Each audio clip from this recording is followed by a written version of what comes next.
اور جب موسیٰ نے اپنے شاگرد سے کہا کہ جب تک میں دو دریاؤں کے ملنے کی جگہ نہ پہنچ جاؤں ہٹنے کا نہیں، خواہ برسوں چلتا رہوں۔ جب ان کے ملنے کے مقام پر پہنچے تو اپنی مچھلی بھول گئے تو اس نے دریا میں سرنگ کی طرح اپنا رستہ بنا لیا۔ جب آگے چلے تو موسیٰ نے اپنے شاگرد سے کہا کہ ہمارے لیے کھانا لاؤ، اس سفر سے ہم کو بہت تکان ہو گئی ہے۔ اس نے کہا کہ بھلا آپ نے دیکھا کہ جب ہم نے پتھر کے پاس آرام کیا تھا تو میں مچھلی وہیں بھول گیا،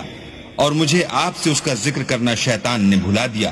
اور اس نے عجب طرح سے دریا میں اپنا رستہ بنا لیا۔ موسیٰ نے کہا یہی تو وہ مقام ہے جسے ہم تلاش کرتے تھے، تو وہ اپنے پاؤں کی نشان دیکھتے دیکھتے لوٹ گئے۔ وہاں انہوں نے ہمارے بندوں میں سے ایک بندہ دیکھا جس کو ہم نے اپنے ہاں سے رحمت یعنی نبوت یا نعمت ولایت دی تھی اور اپنے پاس سے علم بخشا تھا۔ موسیٰ نے ان سے جن کا نام خضر تھا کہا کہ جو علم اللہ کی طرف سے آپ کو سکھایا گیا ہے، اگر آپ اس میں سے مجھے کچھ بھلائی کی باتیں سکھائیں تو میں آپ کے